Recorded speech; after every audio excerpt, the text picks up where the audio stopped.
अब हम लोग जो है वो यहाँ तक आप लोगों ने देखा कि हम लोगों ने देख लिया था, ठीक है? अब उम, हम लोग सेंट्रल डोग्मा मॉलिक्यूलर बायोलॉजी तक हम लोग देख लिया, अब डीएनए रेप्लिकेशन हम लोग स्टार्ट करते हैं, ठीक है? तो डीएनए रेप्लिकेशन में आप जानते हैं डीएनए रेप्लिकेशन का मतलब होता है, ठीक है? DNA dependent DNA synthesis, DNA के ऊपर जो है वो डीएनए का सिंथेसिस होना, उसी को हम लोग डीएनए रेप्लिकेशन कहते हैं, ठीक है? क्योंकि हमारे अंदर जो पहले से डीएनए जो कैरेक्टर है, उसी तरह का डीएनए जो है वो फिर से बनना चाहिए। अदरवाइज़ कुछ दूसरे जीन वाला डीएनए जाता है, तो समझ लीजिए बहुत ज़्यादा जो है वो प्रॉब्लम हो सकती है, ठीक है? तो इस वजह से अगर आप देखते हैं डीएनए डिपेंडेंट ये कैसे बनेगा? देखिए, सबसे पहले जो है हम यहीं डायरेक्टली आपको बताते हैं। सबसे पहले जो है ये मान लीजिए डबल स्टैंडर्ड ये डीएनए है, ठीक है? ये डबल स्टैंडर्ड डीएनए रहेगा, ठीक है? ये देख रहे हैं, ठीक है? और इसमें डबल स्टैंडर्ड तो आपको यहाँ पर होता क्या है कि इसका ये जो बेस सीक्वेंस है देखिएगा ये जो एक जो है 3 डैश 5 डैश की तरह होगा और एक जो है 5 डैश 3 डैश होगा, ठीक है? ये जो बेस का जो सीक्वेंस है उसी के हिसाब से क्या होना चाहिए वो डीएनए का सिंथेसिस होना चाहिए, बेस का जो सीक्वेंस है। तो इसके लिए क्या करना होगा, ठीक है? वही यानी कि जो न्यूक्लियोटाइड्स होंगे, अब ये न्यूक्लियोटाइड्स कहाँ से आएँगे? देखो न्यूक्लियोटाइड जो होगा वो आएगा, ठीक है? वो आएगा डीऑक्सी जिसका जो रॉ मटेरियल होगा DMP, deoxy ATP adenosine triphosphate. ठीक है? ये हो जाएगा डीऑक्सी, ठीक है? टीटीपी है थाइमीन ट्राइफॉस्फेट, ठीक है? ये हाँ, थाइमीन ट्राइफॉस्फेट फिर डीऑक्सी, ठीक है?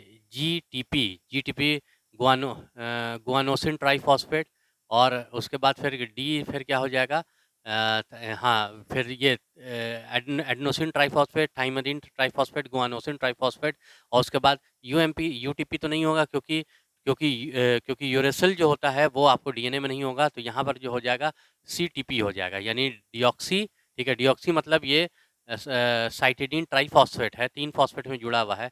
साइटिडीन मतलब इसमें शुगर भी है, लेकिन वो शुगर कैसा है? वो डीऑक्सी शुगर है और यहाँ पर क्या है? स यहाँ पर क्या है? साइटोसिन है। अब ये देखिए इसमें 3 फॉस्फेट है, 2 फॉस्फेट जो है वो यहाँ से निकल जाएगा और ये बन जाएगा सीएमपी, ठीक है? ये यहाँ से फिर भी यही होगा, ये क्या दे देगा?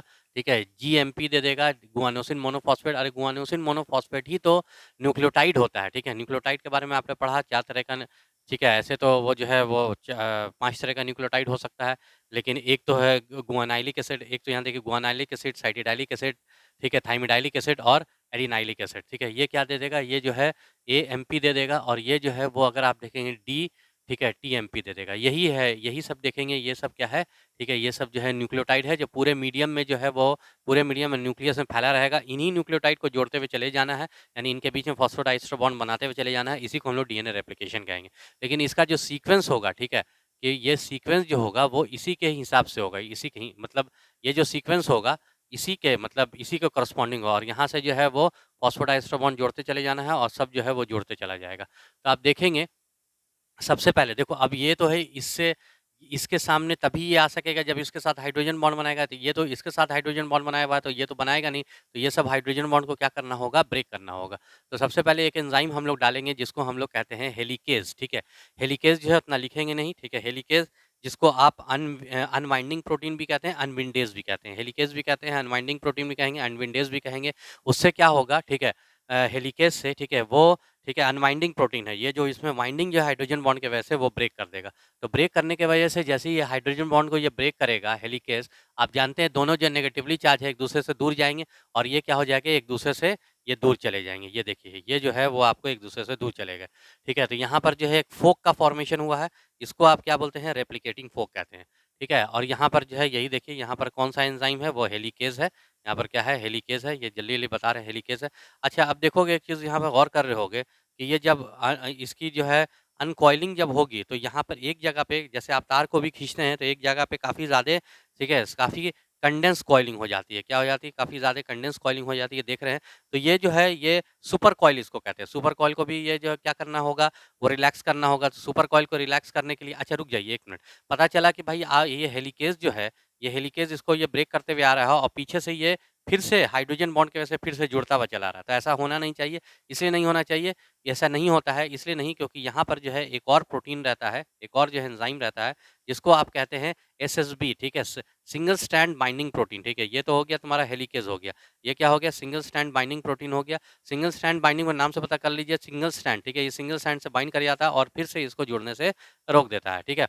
अब यहाँ पर अगर आप देखते हैं यहाँ पर एक और जो है वो एंजाइम आएगा जिसको आप कहेंगे टोपोआइसोमेरेज़, ठीक है? टोपोआइसोमेरेज़ ये सुपर कॉइल रिलैक्सिंग प्रोटीन है, ठीक है?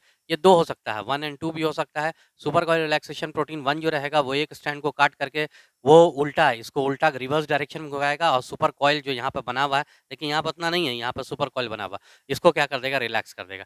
जबकि और फिर से इसको जोड़ भी देगा। जबकि जो है ये वाला जो है आपका टोपोआइसोमेरेज़ सेकंड है, तो टोपोआइसोमेरेज़ सेकंड जो है ये दोनों स्ट्रैंड को कट करेगा। इसको भी कट करता है, इसको कट करता है और सुपर कॉइल को रिलैक्स करके इसको फिर यही जोड़ देता है, ठीक है? यही जोड़ देगा। उसके बाद ये हो गया टोपोआइसोमेरेज़। अब यहाँ पर आप देखेंगे कि फिर जो आपको जो ये सब है न्यूक्लियोटाइड, ठीक है? जैसा-जैसा आपको ये जो रहेगा जैसे ये वाला है 3-2 5- है और ये जो है वो आपको ठीक है, ये जो है आपको 5- 3- है। ये वाले में देखिए फिर यहाँ पर जब ये खुल चुका है, तो जो-जो इसके कॉरेस्पॉन्डिंग मानिए यहाँ पे एटीपी है, ठीक है? एएमपी है, तो यहाँ पर क्या आ जाएगा ये वाला टीएमपी आ जाएगा क्योंकि इससे हाइड्रोजन बॉन्ड बना देगा। ये कॉरेस्पॉन्डिंगली जो हालाँकि देखो यहाँ पर अभी ये टीएमपी नहीं आएगा, यहाँ पे यूएमपी भी आएगा, ठीक है? यहाँ पर ठीक है, अगर आप देखेंगे यूएमपी भी यूज़ होता है, ठीक है? ठीक है, यूटीपी भी यूज़ होता है, बताते हैं क्यों यूज़ होता है, यूएमपी ठीक है, पहले तो यूएमपी आएगा यहाँ पे, ठीक है? हाँ, जहाँ पे जी अगर होगा तो यहाँ पे साइटिडाइलिक एसिड आएगा, यहाँ पे ठीक है, थाइमिडाइलिक एसिड होगा, टाइनाइलिक एसिड होगा, इस तरह से जो है वो क्या होगा, वो आएगा, ठीक है? आरएनए का। और उसके बाद अगर आप देखेंगे आगे, ठीक है? उसके बाद अगर आप देखेंगे, ये इस तरह से यहाँ यहाँ पर जो इसने जो है वो पेयर कर लिया, हाइड्रोजन बॉन्ड का फॉर्मेशन कर लिया। अब इसके आगे-आगे क्या चलता चला आता है, ठीक है? ये जो है आरएनए प्राइमर, ठीक है? ये क्या है? आरएनए प्राइमेज़ है, ठीक है? आरएनए प्राइमेज़ है, ठीक है? आरएनए प्राइमेज़ क्या करता है? आरएनए प्राइमेज़ जो है आरएनए प्राइमर का फॉर्मेशन करता है। मतलब आरएनए पर पहले यहाँ पर आरएनए बनेगा, ठीक है? ये जो है ये यहाँ से ऊपर चलता जाएगा और इनके बीच में जो है फॉस्फोडाइस्टर बॉन्ड का फॉर्मेशन होता हुआ चला आएगा, ठीक है? लेकिन ये जो बना है, ये वाला जो बना है, ये अभी क्या बना है? आरएनए बना है, ठीक है? तो इसके पीछे-पीछे क्या आएगा, ठीक है? इसके जस्ट पीछे-पीछे एक और एंजाइम आएगा, डीएनए पॉलीमरेज़, ठीक है? क्या कहेंगे इसको हम लोग? डीएनए पॉलीमरेज़ कहेंगे। हालाँकि डीएनए पॉलीमरेज़ जो है 1 भी होता है, सेकंड भी होता है और थर्ड भी होता है। मेन रेप्लिकेटिंग एंजाइम जो होता है, वो डीएनए पॉलीमरेज़ थर्ड होता है, क्योंकि ये सबसे ज़्यादा डीएनए का न्यूक्लियोटाइड का पॉलीमराइज़ेशन जो है, वो सबसे तेज़ी के साथ करता है, 2000 बेस पेयर पर सेकंड। 1 सेकंड में 2000 बेस पेयर के अराउंड में करता है। सबसे स्लो ये करता है करीब 50 से 100 बेस पेयर पर सेकंड, ठीक है? वो 50 से न्यूक्लियोटाइड पर सेकंड ये जोड़ता है। ये भी करीब 1000 ठीक है, बेस पेयर पर सेकंड के हिसाब से जोड़ता है, लेकिन सबसे तेज़ी के साथ ये जोड़ता है इस वजह से। आप समझ लीजिए कि अगर 2000 बेस पेयर पर सेकंड के हिसाब से अगर ये जोड़ेगा, तो ई कोलाई में गौर से सुनो, ई कोलाई में जो है वो 6 लाख बेस पेयर होता है, अभी हम लोगों ने पढ़ा है, ठीक है? उसमें जो है वो 6 लाख जो है वो बेस पेयर होता है, 6 लाख बेस पेयर के यानी 6 लाख न्यूक्लियोटाइड को जोड़ने के लिए सिर्फ 38 मिनट्स का टाइम मिलेगा। ई कोलाई में जो पूरा डीएनए रेप्लिकेशन होता है वो 38 मिनट में हो जाता है। अब ये क्या होता है, ये आगे-आगे जो है वो चलते चले जाएँगे पीछे से और ये क्या करता है, ठीक है, डीएनए पॉलीमरेज़ ये ठीक है, ये जो है मतलब ये सबको जैसे सब जुड़ा ही हुआ है, लेकिन जहाँ-जहाँ पे यूएमपी है ना, उसको जो है उसको हटा देगा। यूएमपी को क्या कर देगा, हटा देगा और उसके जगह पे क्या लेकर के आ जाएगा, ठीक है, उसके जगह पे ये टीएमपी लेकर के आ जाएगा, यानी अब ये क्या बन गया, डीएनए बना देगा। इसको पीछे-पीछे से डीएनए बनाते हुए चला आएगा, ठीक है? तो इसको हम लोग कहते हैं एक्सोन, ठीक है? इसको बाहर निकालना है, इसको कहेंगे एक्सोन्यूक्लियस एक्टिविटी और फिर इसको लेकर के अंदर लेकर बाहर निकालने को एक्सोन्यूक्लियस, अंदर लेकर के आने को एंडोन्यूक्लियस एक्टिविटी। तो एंडोन्यूक्लियस एक्टिविटी जो डीएनए पॉलीमरेज़ थर्ड की रहेगी, हाँ, एक बात हमेशा ध्यान रखिएगा, आरएनए प्राइमेज़ जो होता है वो हमेशा 3-5 क्या करता है, रन करता है, ठीक है? इसलिए डीएनए पॉलीमरेज़ फर्स्ट भी जो है, ठीक है, वो सॉरी आरएनए प्राइमेज़ जो है वो हमेशा 5-3 रन करता है, यानी इसको टेम्पलेट कैसा चाहिए, इसको टेम्पलेट 3-5 चाहिए, ठीक है? तो यहाँ पर देख रहे हैं जैसे-जैसे ये खुलता हुआ चला आएगा, वैसे-वैसे डीएनए रेप्लिकेशन जो है वो आगे बढ़ती चली जाएगी। तो ये वाला स्ट्रैंड जो होता है जो 3 से 5 वाला जो स्ट्रैंड है डीएनए का, जिसके ऊपर 5-3 जो है वो डीएनए रेप्लिकेशन हो रहा है, ये कंटीन्यूअस डीएनए रेप्लिकेशन हो रहा है, इस वजह से इसको हम लोग क्या बोलते हैं, कंटीन्यूअस स्ट्रैंड बोलते हैं या फिर इसी को हम लोग क्या बोलते हैं, लीडिंग स्ट्रैंड कहेंगे, ठीक है? और ये जो है वो चलता चला आएगा। आप देखेंगे लेकिन यहाँ पर यहाँ हाँ, तो ये जो है अगर आपने देखा कि एंडोन्यूक्लियस जो एक्टिविटी होती है डीएनए पॉलीमरेज़ फर्स्ट, सेकंड और थर्ड की एंडोन्यूक्लियस एक्टिविटी, वो हमेशा के कैसे होगी 5-3 होगी। लेकिन एक्सोन्यूक्लियस एक्टिविटी मतलब उसको निकालने कभी-कभी क्या हो जाता है, ठीक है, कभी-कभी रॉन्ग बेस आ जाता है। मान लीजिए एएमपी है यहाँ पे, तो यहाँ पर जो है जीएमपी आ जाएगा, तो हाइड्रोजन बॉन्ड तो बने कभी रॉन्ग बेस, तो ये फिर से वापस जो है डीएनए पॉलीमरेज़ थर्ड जो है फिर से वापस जाता है और इसको निकालता है और सही बेस लाता है। यानी एक्सोन्यूक्लियस इसको यहाँ पे एक्सोन्यूक्लियस की तरह काम किया, तो ये वाला हम लोग कहेंगे कि इसकी एक्सोन्यूक्लियस जो एक्टिविटी होती है, वो उल्टा होता है, वो 5 डैश टू 3 डैश नहीं होगा, बल्कि 3 डैश टू 5 डैश होगा, ठीक है? एक्सोन्यूक्लियस एक्टिविटी जो रहेगी, ठीक है? और सबकी एक्सोन्यूक्लियस एक्टिविटी जो है वो कैसी रहेगी, वो आपको, ठीक है, ये आपको उल्टा रहेगी, 3 डैश टू 5 डैश रहेगी, जिसको प्रूफ रीडिंग भी कहते हैं। सिर्फ डीएनए पॉलीमरेज़ की, जिसको आप कॉरनबर्ग एंजाइम कहते हैं, क्या कहते हैं उसको? कॉरनबर्ग एंजाइम कहेंगे। इसकी इसकी जो है वो एक्सोन्यूक्लियस एक्टिविटी जो है 3 डैश टू 5 डैश तो होती है, साथ-साथ 5 डैश टू 3 डैश भी होती है। 5 डैश टू 3 डैश, वैसे तो 3 डैश टू 5 डैश तो होएगी, ठीक है? तो आप देखेंगे 5 डैश टू 3 डैश भी इसकी एक्सोन्यूक्लियस जो है वो एक्टिविटी जो है वो कॉरनबर्ग एंजाइम की रहती है। लेकिन यहाँ पर देखो, यहाँ तक तो ठीक है, ऐसे चलता हुआ चला आएगा, उसके बाद डीएनए बना देगा, यहाँ पर ठीक है, लेकिन यहाँ पर क्या हो रहा है? उल्टा हो रहा है। तो यहाँ पर उल्टा होने कहने का मतलब कि हमेशा जो आरएनए प्राइमेज़ है, वो हमेशा 5 डैश टू 3 डैश दौड़ेगा, तो यहाँ से यहाँ तो दौड़ नहीं सकता है, क्योंकि यहाँ भी 5 डैश, यहाँ भी 5 डैश। इस वजह से क्या होता है, ये इधर से दौड़ता है, ठीक है? ये देखिए, ये जो रहेगा, जैसे कि अगर आप देखेंगे, यहीं पर जो है, ठीक है, ये इस तरह से, ठीक है, ये अगर आप देखेंगे जैसे कि यहाँ तक, यहाँ से है, चलो ठीक है, ये अगर आप देखते हैं, ठीक है, ये जो है, ये इस तरह से यहाँ से दौड़ा। कौन दौड़ा भाई? आरएनए प्राइमेज़ दौड़ा, ठीक है? अब तो ठीक हो जाएगा, अब तो देखिए जैसे इधर 5 डैश है, तो ये इधर 5 डैश हो सकता है, ठीक है? और इधर जो जाएगा, इधर क्या बन जाएगा? 3 डैश। तो ये दौड़ते-दौड़ते जो है, वो पूरा जो है वो क्या बना देगा? आरएनए प्राइमर बना देगा। क्या बना देगा ये? आरएनए प्राइमर, ठीक है? तो ये हो गया। अब इसके पीछे-पीछे जो है वही डीएनए पॉलीमरेज़ जो है वो थर्ड थर्ड भी जाएगा पीछे-पीछे और इसको किस में कन्वर्ट कर देगा, ठीक है? इसको जो है वो डीएनए में कन्वर्ट कर देगा। अब क्या होता है, डीएनए में कन्वर्ट होगा, अब क्या होता है यहाँ पे ज़रा-सा गौर करिएगा, ठीक है? अब यहाँ पर जो है वो अगर, ठीक है, अब अगर देखेंगे यहाँ पर जो है वो अगर, ठीक है, वो अगर देखिए यहाँ पर जो है, ठीक है, अब ये, अब जब तक कि ये वहाँ से वहाँ जाएगा, ये और खोल देगा इसको, जो हेलिकेज़ है वो क्या कर देगा, इसको जो है वो और खोल देगा। यहाँ पर देखिए ये और खोल दिया इसको, तो और खोल दिया, ये तो ठीक है, ये तो आगे-आगे जो है वो चलता चला जाएगा, ठीक है? इसके साथ कोई प्रॉब्लम नहीं। लेकिन ये क्या होगा, ये फिर उछल के जो है यहाँ आएगा, ठीक है? कौन? आरएनए प्राइमेज़, और फिर जो है वो क्या बनाएगा, ठीक है? इसी तरह से उछल करके यहाँ आएगा, फिर जो है वो यहाँ से यहाँ तक बनाएगा, ठीक है? ये यहाँ तक। तो यहाँ पर आप देख रहे हैं डीएनए सिंथेसिस जो हो रहा है वो क्या हो रहा है, ठीक है? वो जो है वो, ठीक है, डिसकंटीन्यूअस हो रहा है। इस वजह से इसको हम लोग कैसा स्टैंड कहते हैं? इसको हम लोग डिसकंटीन्यूअस स्टैंड कहते हैं, या इसको हम लोग लैगिंग स्टैंड कहते हैं। क्या कहेंगे हम लोग? लैगिंग स्टैंड कहेंगे। ठीक है? उसके पीछे-पीछे जो है फिर आरएनए पॉलीमरेज़ थर्ड भी आएगा और फिर क्या होगा, इसको जो है ये फिर यहाँ से इसका फॉर्मेशन करेगा। यहाँ पर देखिएगा ये जो छोटा-छोटा फ्रैगमेंट्स जो बन रहा है डीएनए का, इसको हम लोग कहते हैं ओकाज़ाकी फ्रैगमेंट, और ओकाज़ाकी फ्रैगमेंट्स के बीच का जो डिस्टेंस या जो गैप होता है, ठीक है? इसको भी भरना भरना ज़रूरी है। इसको कौन भरेगा? देखिए, उसको जो है वो भरना ज़रूरी है। इसको कौन भरता है? इसको भरता है डीएनए पॉलीमरेज़ फर्स्ट, ठीक है? कौन भरेगा? DNA polymerase first. तो आपने देखा कि डीएनए पॉलीमरेज़ फर्स्ट यहाँ पर इसीलिए दिखा, डीएनए पॉलीमरेज़ फर्स्ट की जो जो आपको एंडोन्यूक्लियस जो एक्टिविटी है, ठीक है? आपको endonuclease activity DNA polymerase first की जो रहेगी, वो आपको अगर आप देखते हैं 1 सेकंड रुको।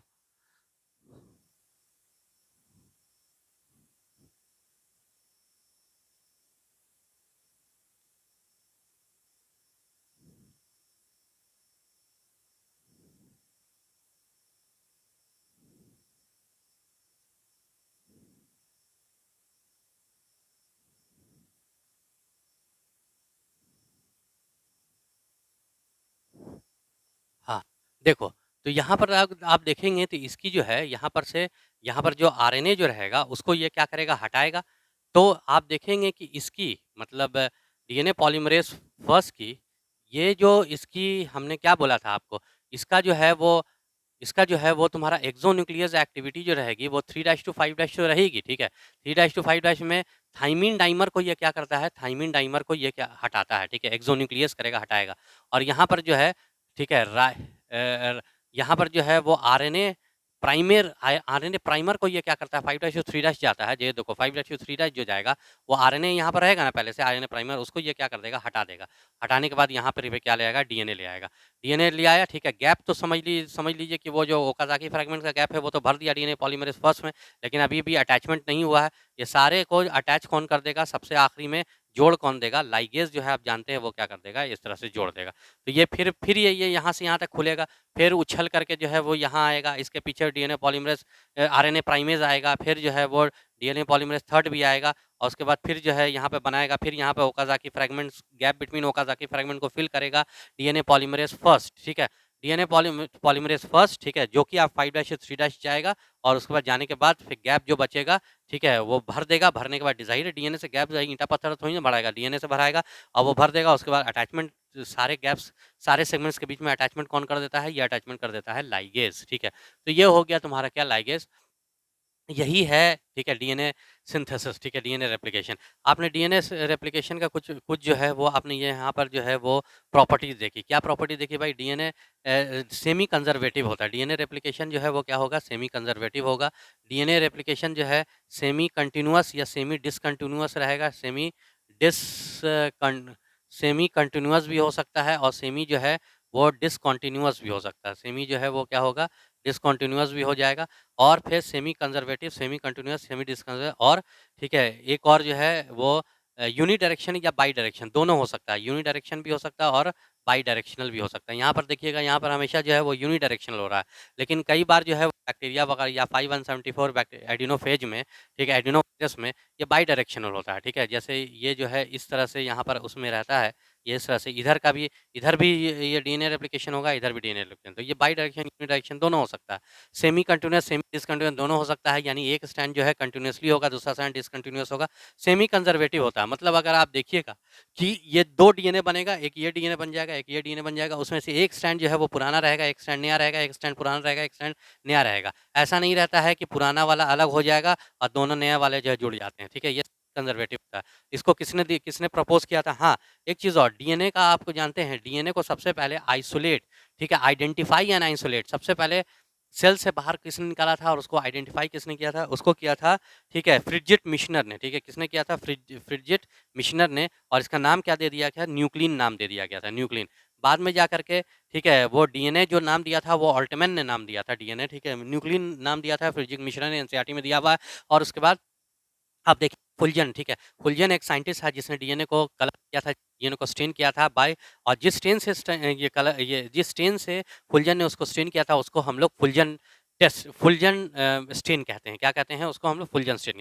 कहीं पर भी डीएनए रहेगा वो वाला स्टेन डालिएगा, अगर पॉजिटिव आ जाएगा, फुल्जन पॉजिटिव अगर आ जाता है तो समझ लीजिए वो क्या है? वो डीएनए है, ठीक है। तो ये इस तरह से जो है वो क्या हो जाएगा? फ्रिडजिट मिशनर जो है, ठीक है, वो न्यूक्लिन, ठीक है, वो न्यूक्लिन को जो है वो न्यूक्लिन ने इसका नाम दिया था। हाँ, सबसे पहले जो है अच्छा, डीएनए का स्ट्रक्चर किसने दिया था? डीएनए का स्ट्रक्चर ने, ठीक है, वाटसन एंड क्रिक ने, ठीक है, वाटसन, ये जो डबल हेलिकल जो स्ट्रक्चर और डीएनए का, वो वाटसन एंड क्रिक ने प्रपोज़ किया था। कैसे प्रपोज़ किया था? ठीक है, ये बताया था कि ऐसा स्ट्रक्चर होगा। वो प्रपोज़ किया था ऑन बाय द एक्सपेरिमेंट, ठीक है, एक विल्किन एंड फ्रैंकलिन का, ठीक है, विल्किन्स एंड फ्रैंकलिन, ठीक है, विल्किन एंड फ्रैंकलिन का, ठीक है, आप देखेंगे विल्किन एंड फ्रैंकलिन का एक एक्स-रे क्रिस्टलोग्राफी एक्सपेरिमेंट हुआ था।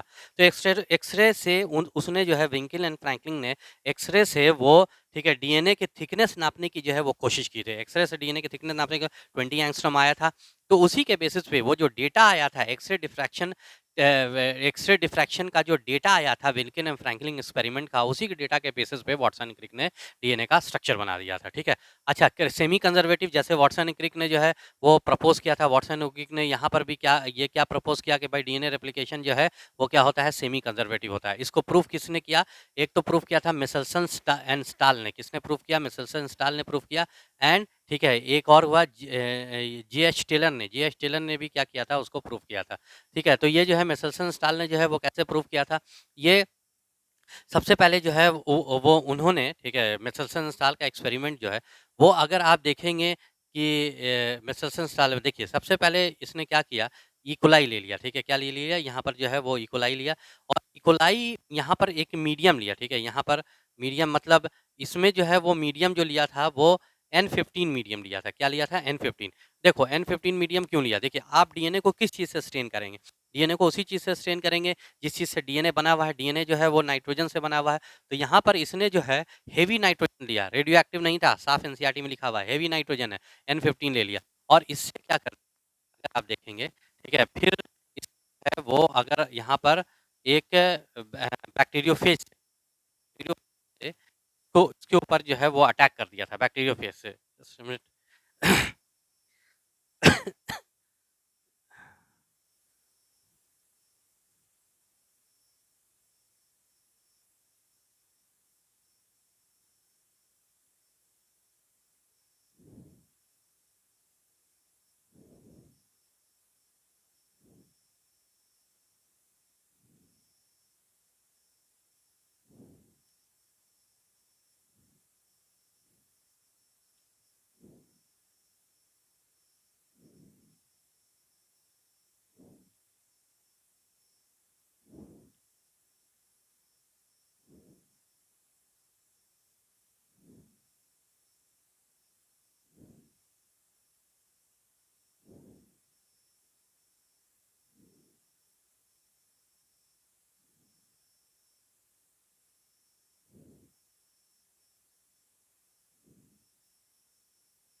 खैर, देखिए यहाँ पर जो है वो हम लोग देख रहे थे, एक जो है इसने, ठीक है, गौर करिएगा, ठीक है, मेसेल्सन-स्टाल ने ये एक्सपेरिमेंट किया था। ये मेसेल्सन-स्टाल का एक्सपेरिमेंट, यहाँ जो है एक बैक्टीरिया लिया, ठीक है, इसका नाम क्या था, ई. कोलाई। आप जानते हैं बैक्टीरिया में यहाँ पर बैक्टीरियोफेज नहीं लिया गया था, ठीक है, यहाँ पर जो है आप जानते हैं ई. कोलाई में डबल स्टैंडर्ड जो है वो क्या रहता है, वो डीएनए रहता है डबल स्टैंडर्ड। तो N15 ये मीडियम ले लिया। तो आफ्टर जनरेशन, कई जनरेशन तक इसका जो है वो आने दिया, कई जनरेशन तक जब आएगा, तो बताइए कई जनरेशन तक आएगा, तो ये बताइए कि जो नया जो डीएनए, जो ई. कोलाई आएगा उसके अंदर डीएनए कैसा होगा, लेबल डीएनए रहेगा, यानी दोनों स्ट्रैंड जो रहेगा वो कई जनरेशन तक N15 रहेगा। उसके बाद देखा क्या कि यहाँ पर जो है वो कैसा डीएनए आ गया, यहाँ पर N15 और N15 निकाल लिया, डीएनए निकाल लिया, बाहर कर लिया, N15 कर लिया। उसके बाद फिर जो है फिर इसको हम एक ही बना रहे हैं, ठीक है, ऐसे बहुत सा था। फिर इसको जो है वो एक नॉर्मल मीडियम में, फिर इसको जो है कैसे मीडियम में रख दिया, एक N, ठीक है, अगर आप गौर करेंगे इसको जो है वो आपको N14 वाले नॉर्मल मीडियम में रख दिया। तो नॉर्मल मीडियम में रखेंगे तो ये क्या होगा, ठीक है, ये जो ई. कोलाई है, ये आफ्टर 1 जनरेशन, एक जनरेशन के बाद जो है, एक जनरेशन के बाद क्या होगा, ये दोनों लेबल्ड है। तो एक जनरेशन के बाद जो है वो 2, एक जनरेशन के बाद 2 ई. कोलाई आएगा, जिसमें से एक स्ट्रैंड तो लेबल रहेगा, एक स्ट्रैंड तो लेबल रहेगा, दूसरा स्ट्रैंड जो है नया जो बनेगा वो N14 बनाएगा, तो नया जो है अनलेबल्ड हो जाएगा। ये देखिए नया जो है वो क्या हो जाएगा, अनलेबल्ड हो गया, ठीक है। तो आप देखेंगे नया जो है वो क्या हो गया, अगर आपको, ठीक है, यहाँ पर अगर आप देखते हैं अनलेबल्ड हो जाएगा। फिर इंटरप्रिटेशन करेंगे तो ये तो हेवी वाला हो गया ना, हेवी मतलब ये दोनों जो है हेवी, इसमें इंटरप्रिटेशन इसको बाहर निकाला गया, ठीक है। तो बाहर निकाला गया तो ये देखा गया कि मतलब इसका मतलब अल्ट्रासेंटि मतलब कि ये डीएनए जो है वो कैसे निकाले निकाले थे इन लोग जो है वो डीएनए, ठीक है, वो डीएनए उन्होंने निकाला था वही, इसमें जो है यहाँ पर इसका अल्ट्रासेंट्रिफ्यूगेशन किया गया था, ठीक है। यहाँ से यहाँ से पूरा बैक्टीरिया निकाल कर के इसके अंदर डाल दिया गया, अल्ट्रासेंट्रिफ्यूगेशन किया गया। यहाँ पर CFCl2 ये सीज़ियम क्लोराइड, ठीक है, CSCl2 जो है यहाँ पर रखा गया, ठीक है। यहाँ पर रखने के बाद सीज़ियम क्लोराइड का ऑलमोस्ट जो डेंसिटी होती है वो हाइब्रिड डीएनए के बराबर होती है। हाइब्रिड डीएनए में क्या होता है, एक तो N14 रहेगा और एक तो N15 रहता है, ठीक है। तो अगर आप देखेंगे ये वाला N15 दोनों भारी है सीज़ियम क्लोराइड से, तो ये कहाँ पर सेटल डाउन करेगा, ये जो है यहाँ पर सारा डीएनए यहाँ पर सेटल डाउन कर गया, ये ऐसा होगा। फिर नेक्स्ट जो है वो सारा डीएनए निकाल दिया, उसका भी जो है कितने जनरेशन के बाद? 1 जनरेशन के बाद। इनको कैसे पता चला 1 जनरेशन? तो 1 जनरेशन जो है वो करीब मान के चलिए 20 मिनट के अंदर जो है, ठीक है, ई. कोलाई 20 मिनट के अंदर जो है वो 1 जनरेशन उसका आ जाता है, ठीक है। तो 20 मिनट के बाद जब निकाला तो 1 जनरेशन, और फिर से जो है इसका क्या किया गया, फिर से अगर आप देखेंगे इसका, ठीक है, वो यहाँ सीज़ियम क्लोराइड था, अल्ट्रासेंट्रिफ्यूगेशन किया गया। तो सीज़ियम क्लोराइड के बराबर ही जो है यहाँ पर जो भी हाइब्रिड डीएनए है, तो यहाँ पर जो है हाइब्रिड डीएनए बीचों-बीच में जो है वो क्या हो गया, वो सेटल डाउन कर गया। जब ये यहाँ से निकाला गया, डीएनए जब निकाला गया, तो देखा ये गया कि इसमें, ठीक है, देखा ये गया कि इसमें जो है वो अगर आप देखते हैं, ठीक है, या ऐसी-ऐसी बनाओ, इसमें जो है वो क्या है, ठीक है, इसमें, ठीक है, 2 जो है वो कैसा डीएनए है, 2 जो है वो हाइब्रिड डीएनए। जैसे ये जो है वो पूरा जो है वो कैसा हेवी डीएनए था, हाइब्रिड डीएनए था। हाइब्रिड डीएनए का मतलब N14 हो जाएगा और N जो है वो क्या हो जाएगा, 15 हो जाएगा। फिर, ठीक है, N14 फिर एक और जनरेशन, ठीक है, एक और जनरेशन नॉर्मल मीडियम में रखा गया है, ठीक है। और जनरेशन अगर लिया जाएगा और एक और जनरेशन के बाद 1 जनरेशन यानी 20 मिनट के बाद जो है फिर इसका क्या अल्ट्रासेंट्रिफ्यूगेशन कराया जाएगा। अल्ट्रासेंट्रिफ्यूगेशन कराया जाएगा तो आप क्या होगा, एक और जनरेशन में जैसे देखिए ये जो है आप देख रहे हैं, ठीक है, ये जो है वो क्या है, ये इस तरह का हाइब्रिड है। तो नया एक और जनरेशन आएगा तो ये वाला डीएनए तो एक ही में रहेगा, ठीक है। फिर नया जो स्ट्रैंड आएगा N14 वाला आएगा, और ये वाला तो ऑलरेडी N14 है, N14। ये 2 जो है, यानी कि आपने देखा नया वाले में क्या होगा कि एक तो जो एकदम हल्का वाला डीएनए होगा, एक तो देखेंगे एकदम हल्का वाला डीएनए होगा, N14 वाला, और एक जो है इसमें क्या प्रेज़ेंट होगा, हाइब्रिड डीएनए होगा, ठीक है, हाइब्रिड डीएनए। यानी कि एक जो रहेगा वो क्या रहेगा, वो आपको एक तो रहेगा वो आपको हाइब्रिड डीएनए रहेगा, और दूसरा जो रहेगा, ठीक है, मतलब हाइब्रिड ये अगर आप देखेंगे इसमें एक और जो रहेगा, दूसरा जो रहेगा वो क्या रहेगा, वो अगर आप देखते हैं, ठीक है, तो वो जो है वो क्या हो जाएगा, ठीक है, डीएनए हो जाएगा। यानी कि आप देख रहे हैं, ठीक है, नॉर्मल डीएनए अगर अगर ये करते हैं, मतलब अगर डीएनए ये कितना बनाएगा, तो ये 2 तो है, हाइब्रिड डीएनए कितना होगा? हाइब्रिड डीएनए जो है वो तो 2 का 2 होगा, ठीक है। ये इसका एक हाइब्रिड डीएनए, एक इसका हाइब्रिड डीएनए और एक इसका हाइब्रिड डीएनए, जबकि इसका देखेंगे ये ब्लैक वाले का एक जो है N प्रोटीन होगा, ये ब्लैक वाले का जो है वो क्या होगा, N14 प्रोटीन। यहाँ पर आपने देखा कि 100% क्या था हाइब्रिड, यहाँ पर 100% क्या था, वो आपको लाइटर डीएनए था, हेवियर डीएनए था, यहाँ पर 100% हाइब्रिड डीएनए था। यहाँ पर जो है वही 50% जो है वो हाइब्रिड है, और 50% हाइब्रिड, 50% लाइटर डीएनए। एक और जनरेशन के बाद अगर आप जाएँगे, हाइब्रिड डीएनए जो है वो कितना हो जाएगा, वो 2 ही हो जाएगा, जबकि टोटल, ठीक है, एक और जनरेशन के बाद अगर आप देखेंगे तो क्या हो जाएगा, आप खुद समझिए, ठीक है। एक और जनरेशन के बाद इसका इंटरप्रिटेशन हाइब्रिड, अरे हाइब्रिड तो बस यही वाला ना होगा, इसके ऊपर एक इसके ऊपर एक डीएनए बनेगा, और इसके ऊपर क्या बनेगा, एक जो है वो डीएनए बनेगा। बाकी सब का सब जो है मानी 1, 2, ठीक है, 1, 2, 3, 4, 5, 6, यानी 6 जो हो जाएगा वो आपको कैसा डीएनए हो जाएगा, लाइटर डीएनए हो जाएगा, 6। तो अब इस तरह से क्वेश्चन इसमें तोड़-मरोड़ करके आ सकता है कि कितना परसेंट होगा, ठीक है? यानी कि आप 1, 2, 3 जनरेशन के बाद अगर देखेंगे, 8 में से 2 रहेगा वो हाइब्रिड रहेगा, यानी आप कह सकते हैं कि 25% जो है वो हाइब्रिड रहेगा, 75% जो ये रहेगा। 1-2 जनरेशन के बाद जो है वो क्या रहेगा, 50% हाइब्रिड, जो है वो आपको लाइटर डीएनए रहेगा। ये सब जो है हम आपको डायग्राम वगैरह बना करके सब कुछ जो है वो बता चुके हैं। तो ये हो गया सेमी कंज़र्वेटिव जो है वो नेचर हो जाएगा। अब हम लोग देखते हैं कि ये एक चीज़ डीएनए रेप्लिकेशन जो है वो तो प्रूफ हो गई, डीएनए रेप्लिकेशन, ठीक है। उसके बाद फिर हम लोग देखते हैं कि उसके बाद फिर हम लोग ये देखेंगे कि डीएनए रेप्लिकेशन के बाद फिर आरएनए ट्रांसक्रिप्शन, ठीक है। प्रॉपर्टीज़ ऑफ डीएनए रेप्लिकेशन भी क्या हो गया, वो प्रूफ हो गया। उसके बाद आरएनए ट्रांसक्रिप्शन हम लोग देखते हैं। तो आरएनए ट्रांसक्रिप्शन में आप देखेंगे, रुक जाना।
हाँ, आरएनए क्या देखेंगे हम लोग, ट्रांसक्रिप्शन देखेंगे।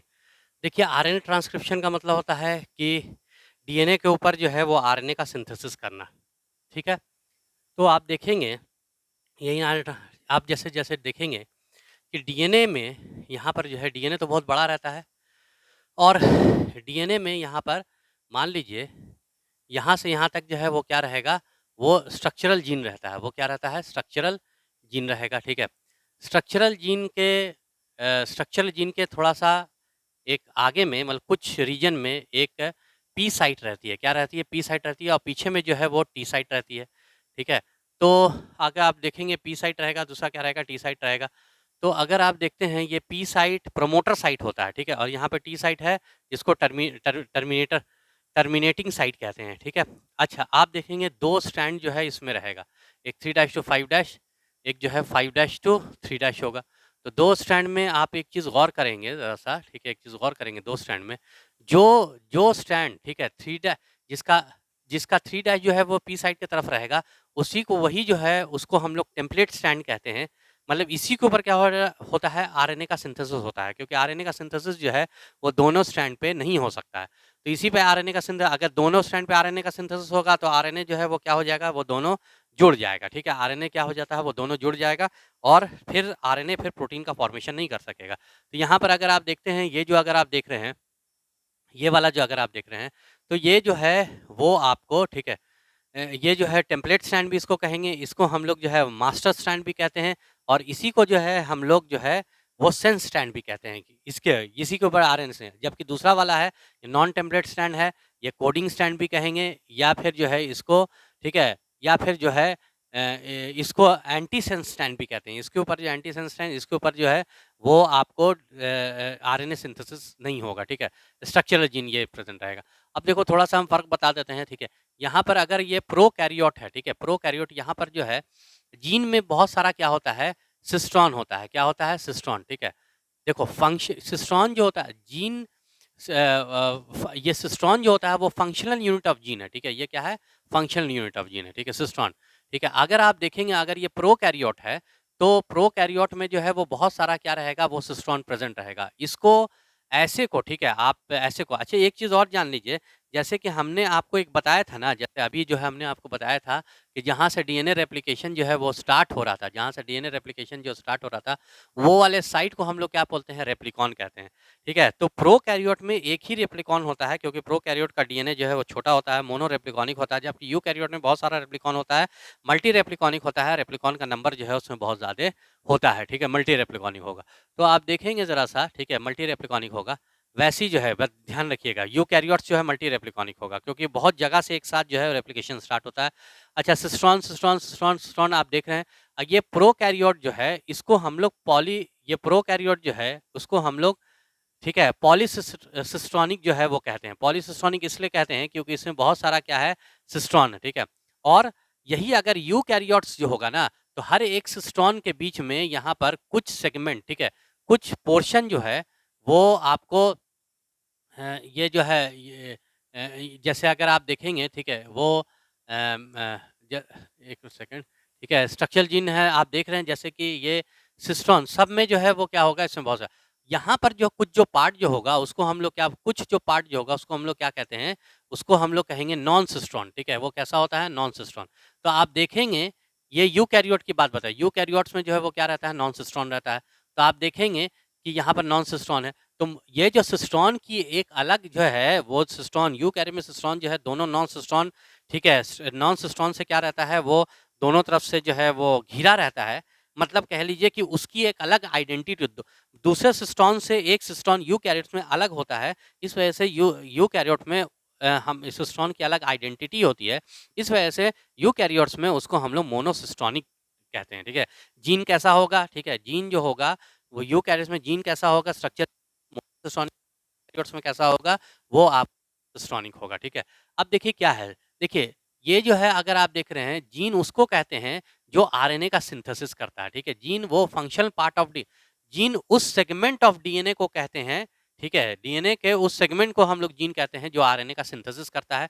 जबकि सिस्ट्रॉन आप किसको कहेंगे? सिस्ट्रॉन जो है वो फंक्शनल यूनिट, ठीक है, ऑफ जीन है, जीन का फंक्शनल यूनिट है, जो कि आपको आरएनए का जो सिंथेसिस, ये जैसे देखिए आरएनए का जो सिंथेसिस करेगा, साथ-साथ ये पॉलीपेप्टाइड का भी सिंथेसिस करता है, मतलब ये प्रोटीन का भी सिंथेसिस करता है, जबकि ये जो अगर आप देख रहे हैं नॉन सिस्टोन, ये आरएनए का सिंथेसिस कर देगा, लेकिन ये जो है वो पॉलीपेप्टाइड का सिंथेसिस यानी कि ये प्रोटीन का सिंथेसिस नहीं कर पाता है, ठीक है? तो इसको अगर आप देखेंगे, ये प्रोटीन का सिंथेसिस जो है वो नहीं कर पाता है, तो इसी को आप क्या बोलते हैं, सिस्ट्रॉन कहते हैं। खैर, तो अब अगर आप देखते हैं ये कैसे होगा, आरएनए सिंथेसिस कैसे होगा, यूकैरियोट्स में देखेंगे ये आरएनए पॉलीमरेज़ से होता है, ठीक है? आरएनए पॉलीमरेज़ यूकैरियोट्स में अगर देखेंगे ये कितने तरह का हो सकता है, 1, 2 और 3, 3 तरह का होगा, ठीक है? आप जानते हैं आरएनए भी जो है वो मेजरली जो है वो 3 ही तरह का होता है, एक होता है आरआरएनए, ठीक है? एक होता है एमआरएनए और एक होता है तो वो तुम्हारा टीआरएनए, ठीक है? टीआरएनए।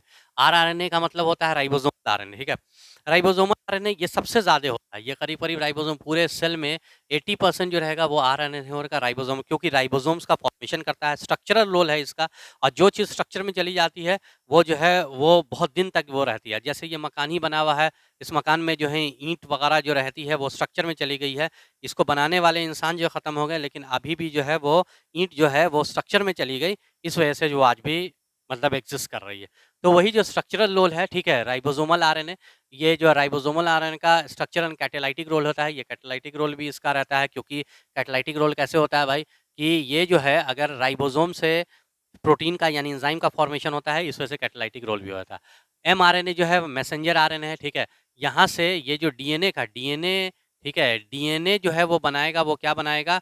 वो एमआरएनए बनाएगा, और एमआरएनए जो है, ठीक है? डीएनए का जो सीक्वेंस का मैसेज लेकर के आएगा, इसीलिए मैसेंजर आरएनए कहते हैं। और फिर ये कहाँ चला जाता है? ये राइबोसोम में चला जाता है और प्रोटीन का सिंथेसिस करता है। यानी डीएनए का मैसेज लेकर के आता है एमआरएनए, यही ये सबसे कम रहता है, क्योंकि ये टेम्परेरी होता है। जिस वक़्त प्रोटीन का फॉर्मेशन होता है, उस वक़्त एमआरएनए बनाया जाता है, और ये फिर राइबोसोम में जाता है, राइबोसोम में जाकर के फिर वो प्रोटीन बनाया जाता है, फिर वो डिसमेंटल हो जाता है, खत्म हो जाता है। ये बहुत सबसे कम जो रहता है वो यही रहता है।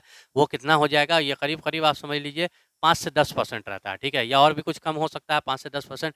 टीआरएनए, ट्रांसफर आरएनए भी इसको कहते हैं, ठीक है? इसको जो है हम लोग एडैप्टिव आरएनए भी कहते हैं, और इसको जो है हम लोग जो है सॉल्युबल आरएनए भी कहते हैं। ये साइटोप्लाज़्म में रहता है, साइटोप्लाज़्म में मेजरली वाटर है, इस वजह से ये क्या हो जाएगा? सॉल्युबल आरएनए रहेगा, ठीक है? और एडैप्टिव आरएनए भी ये कहेंगे, एडैप्टिव आरएनए और ट्रांसफर आरएनए, ठीक है?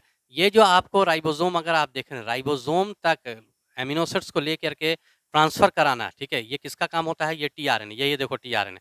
और एडैप्टिव आरएनए का मतलब होता है कि जैसा, ठीक है, एमआरएनए का सीक्वेंस रहेगा, वैसे ही जो है वो टीआरएनए का उसी उसी के हिसाब से क्या आएगा, वो अगर आप देखेंगे तो टीआरएनए आता है। उसी के हिसाब से क्या आता है, तो वो टीआरएनए आता है, ठीक है? तो आप देखेंगे जैसे कि वो टीआरएनए, आरआरएनए हो सकता है, एमआरएनए, ठीक है? और फिर जो है वो इसको हम लोग क्या बोलेंगे? ट्रांसफर आरएनए कहेंगे, एडैप्टिव आरएनए कहेंगे, या फिर सॉल्युबल आरएनए कहेंगे। अगर आप इन जो है, और ये 10 से 15% रहेगा, 10 से, यानी सबसे ज़्यादा स्टेबल, सबसे ज़्यादा लाइफ जो होती है आरआरएनए की होगी। नंबर भी सबसे ज़्यादा, ज़ाहिर है सबसे ज़्यादा ये स्टेबल रहता है, सबसे ज़्यादा ये जीता है, तो इससे नंबर बढ़ जाता है, ये सेल में जो है। टीआरएनए उसके बाद जो उसकी वो लाइफ रहती है, एमआरएनए की लाइफ सबसे कम रहती है, इस वजह से इसका नंबर भी सबसे कम रहेगा। टीआरएनए का अगर आप देखेंगे 2 मॉडल दिया गया है, एक तो 2D मॉडल दिया गया है, एक तो जो है 3D मॉडल दिया हुआ है, जल्दी से बता दे रहे हैं। ठीक है, 2D मॉडल जो है वो आपको रॉबर्ट हॉली ने दिया था, और 3D मॉडल जो है वो आपको एसएच किम ने दिया था। एल शेप्ड रहता है ये, और ये जो है वो अगर आप देखेंगे लीफ, ठीक है, ये किसकी तरह रहता है? क्लोवर लीफ की तरह, यानी लौंग की तरह ये स्ट्रक्चर रहेगा। तो अगर आप देखते हैं ये जो 2D मॉडल है, ये कुछ जो है ये इस तरह से हो सकता है, ठीक है? ये देखेंगे, ये इधर सामने में नोट्स होगा तो वहाँ पर देख लीजिएगा, ये इस तरह से आएगा। यहाँ पर जो है वो सीसीए रहेगा, 3 डैश एंड रहेगा, डबल स्टैंडर्ड सीसीए रहेगा, सीसीए, ठीक है? और फिर जो सीसीए रहता है, और फिर यहाँ पर अगर आप देखेंगे, ये जो है ये लूप्स भी रहता है, इसको हम लोग क्या बोलेंगे? लूप्स कहेंगे, और इसको जो है आर्म कहते हैं, ठीक है? ये वाले आर्म को आप लोग को याद होगा, सीसीए आर्म भी कहते हैं, इसको एडैप्टिव आर्म भी कहते हैं, ठीक है? और ये वाले आर्म को सीसीए आर्म या एडैप्टिव आर्म, इसमें 5 बेस पेयर रहेगा, ठीक है? 1, 2, 3, 4, 5, 5 बेस पेयर रहता है। सीसीए आर्म कहेंगे, एडैप्टिव आर्म कहेंगे इसको, और ये वाले को जो है ये टिसाइसी लूप, ठीक है? इस लूप को हम लोग क्या कहेंगे? टिसाइसी लूप, ठीक है? या फिर जो है टिसाइसी लूप या राइबोसोमल बाइंडिंग लूप कहते हैं, ठीक है? राइबोसोमल बाइंडिंग लूप, मतलब यही जो है वो राइबोसोम से जो आरएनए, ये जो आपको टीआरएनए जो राइबोसोम से अटैच होता है, वो किसके थ्रू अटैच होता है? इसी के थ्रू यही इसके थ्रू अटैच होता है। इस जाएगा। यहाँ पर जो है 5 रहेगा। इसको टिसाइसी लूप कहते हैं, राइबो, या फिर हम लोग कह सकते हैं राइबोसोमल बाइंडिंग लूप्स कहते हैं। और हम लोग क्या बोलेंगे? यहाँ पर एक्स्ट्रा आर्म रहता है, ठीक है? एक्स्ट्रा आर्म में अगर आप देखेंगे 7 बेस पेयर रहेगा। कितना रहेगा? 7 बेस पेयर रहेगा, ठीक है? 7 बेसेस रहेगा, सॉरी 7 बेसेस रहेगा। यहाँ पर अगर आप देखेंगे टोटल जो है वो कितना बेस पेयर, टोटल कितना बेसेस रहेगा? इसमें 7 बेसेस रहेगा। देखो, इसमें कितना रहेगा? 7 बेस, और यहाँ पे बेस पेयर रहेगा, कितना बेस पेयर रहेगा? 5 बेस पेयर रहेगा, ठीक है? टिसाइसी लूप कह लीजिए, टिसाइसी आर्म कह लीजिए, या राइबोसोमल बाइंडिंग आर्म कह लीजिए। ये वाला अगर आप हैं, ठीक है?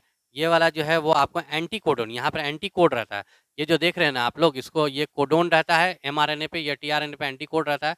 इस वजह से यही वाला है, देखो यही एंटी कोडोन है, ठीक है? तो ये वाले को हम लोग कहते हैं एंटी कोडोन लूप कहेंगे, और इसको हम लोग क्या बोलेंगे? एंटी कोडोन आर्म भी कहते हैं, ठीक है?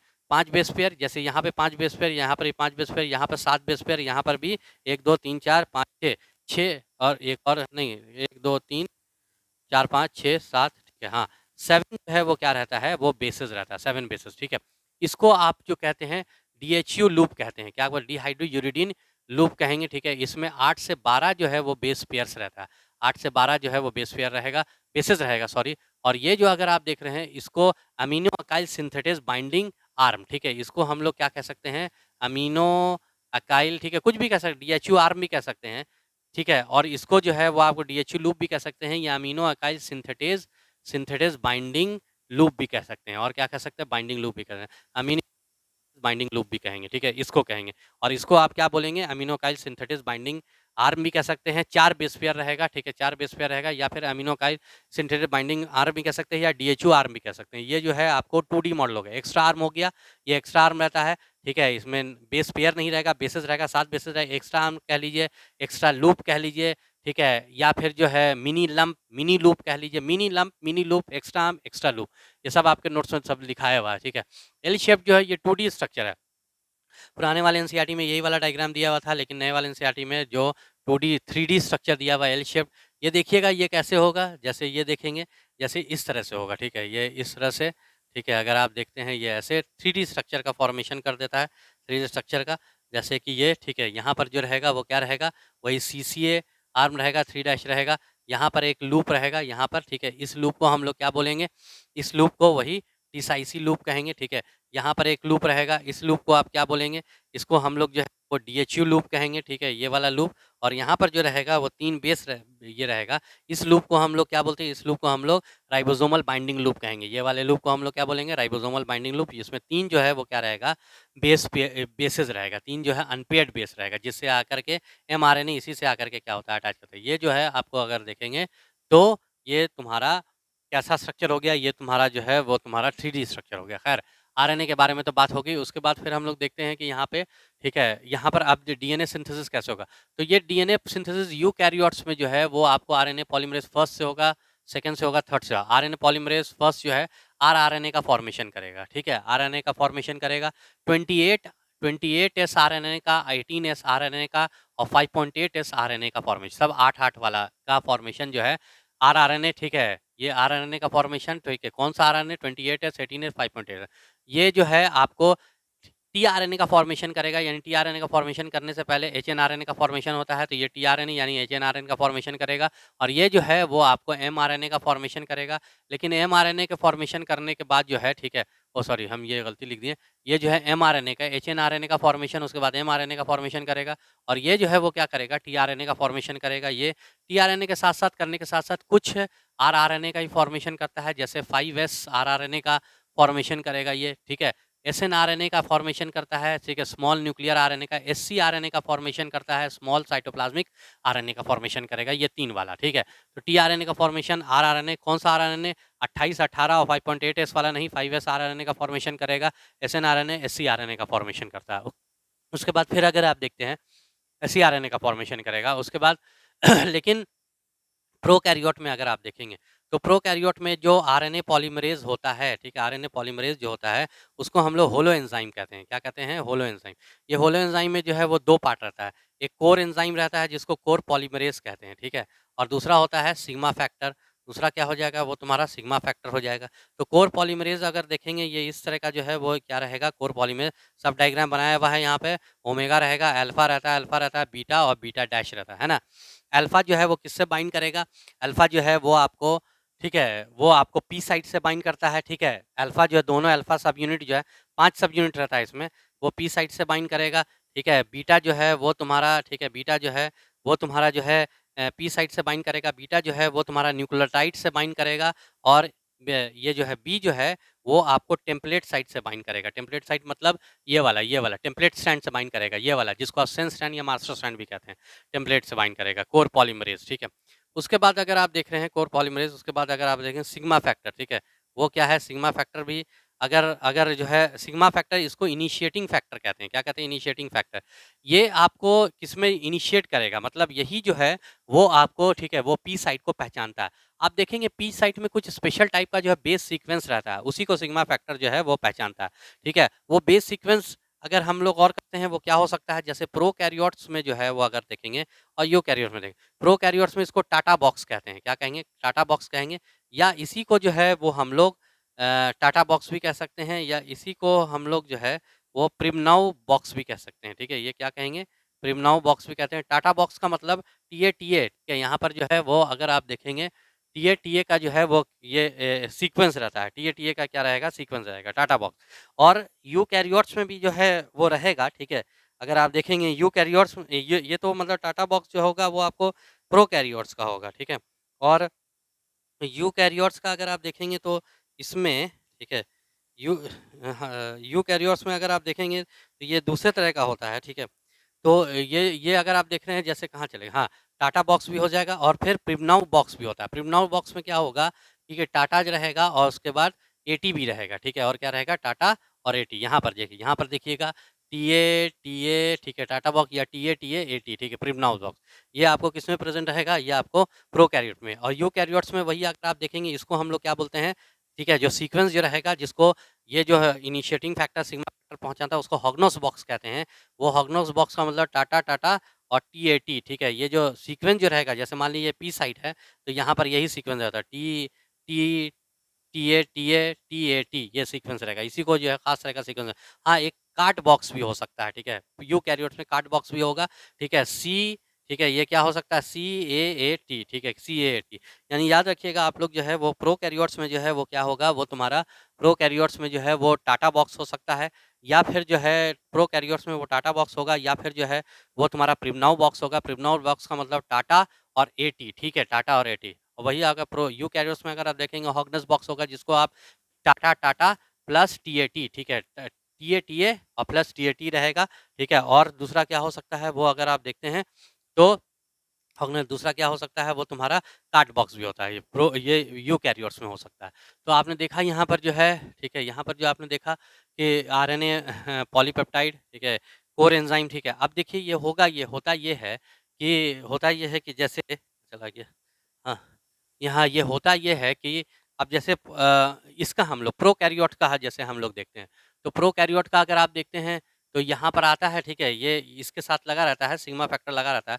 सिग्मा फैक्टर इसको पूरे कोर एंजाइम को लेकर के आता है, पहचान जाता है, अच्छा यही जो है पी साइट है, और ला करके इसके साथ जोड़ देता है, ठीक है? किसके साथ? कोर एंजाइम को जो है इसके साथ जा करके जोड़ देता है। अब ये कोर एंजाइम क्या करता है वहाँ पर, जैसे कि आ गया, ठीक है, आप देखेंगे, जैसे ये देखिए, ठीक है, ये जो है, ठीक है, कोर एंजाइम के साथ ला करके यहाँ पर जोड़ दिया। अब ये कोर एंजाइम जो है वो यहाँ पर, ठीक है, ओमेगा, ठीक है, यहाँ पर से ये जो आपको बीटा है, ठीक है, वो आपको न्यूक्लियोटाइड से न्यूक्लियोटाइड, यही न्यूक्लियोटाइड को क्या करते चले जाना है, जोड़ते हुए चले जाना है, ठीक है? जैसे ये जो है ना, ठीक है, ये न्यूक्लियोटाइड सब यहाँ पर रहेगा, न्यूक्लियोटाइड रहेगा, ठीक है, जैसे रॉ मटेरियल की तरह काम करेगा, और यही जो है इस न्यूक्लियोटाइड से ये वाला पार्ट इससे अटैच होता है, और इसको जैसे-जैसे ये आगे बढ़ता जाएगा, इसको जो है वो क्या करता चला जाएगा, जोड़ते हुए चला जाएगा। ठीक है? तो ये इस तरह से जो है वो आगे बढ़ता जाएगा, और ये जो है वो अगर आप देखेंगे तो जोड़ते हुए चला जाता है ये, ठीक है? तो आप देखेंगे, और यही फिर जो है, यही जो इसी का इफ़ेक्ट होता है कि यहाँ पर अब भाई खोलेंगे तब तो यहाँ से वो क्या होगा, पेयरिंग होगी इसकी, खोलेंगे तब तो यही इफ़ेक्ट होता है जैसे ये आगे बढ़ता है, यहाँ से ये जो हाइड्रोजन बॉन्ड जो इसके बीच में होता है, वो ब्रेक करता है। हाइड्रोजन बॉन्ड जब ब्रेक करेगा तो क्या होगा? आप बताइए, इसका थोड़ा देर तक इफ़ेक्ट रहेगा। दोनों नेगेटिवली चार्ज हैं, दोनों एक-दूसरे से तो दूर भागेंगे, तो यहाँ पर एक बबल का फॉर्मेशन होता है जिसको आप क्या बोलते हैं? ट्रांसक्रिप्शन बबल कहते हैं। क्या कहते हैं इसको आप? ट्रांसक्रिप्शन बबल कहेंगे, ठीक है? ये बबल के फॉर्मेशन को आप क्या बोलेंगे? ट्रांसक्रिप्शन बबल कहेंगे। तो ट्रांसक्रिप्शन बबल बनता जाता है, और ये जो है कोर एंजाइम आगे बढ़ता, ये कोर एंजाइम जो है वो अगर आप देखेंगे आगे बढ़ता चला जाता है, और पीछे से आरएनए जो है वो बनता चला जाता है, आरएनए बनता जाता है। तो इसी तरह से सबसे पहले तो इनिशिएशन 3 पार्ट में ये होगा। एक तो होगा आपको इनिशिएशन, इनिशिएशन आपको बता दिया, ठीक है? कि प्रोकैरियोट में अलग से जो सिग्मा फैक्टर होगा, लेकिन यूकैरियोट में नहीं होगा, सारा काम जो है आरएनए पॉलीमरेज़ ही कर लेगा। ठीक है? इनिशिएशन हो गया, यानी अटैचमेंट वगैरह हो गया। उसके बाद जो है फिर इलॉन्गेशन, ये आगे बढ़ता जाएगा, रेप्लिकेटिंग ट्रांसक्रिप्शन बबल का फॉर्मेशन होगा, ये आगे बढ़ता जाएगा, डीएनए पीछे से या आरएनए पीछे से जो है वो बनता चला जाएगा। ये वाला कौन वाला स्ट्रैंड रहेगा? सेंस स्ट्रैंड रहेगा, जिसको आप टेम्पलेट स्ट्रैंड कहेंगे, 3 टू 5 वाला रहेगा, ठीक है? उसके बाद जब अब देखेंगे, अब टर्मिनेशन होगा, ठीक है? टर्मिनेशन कैसे होता है ज़रा-सा देखेंगे, तो टर्मिनेशन में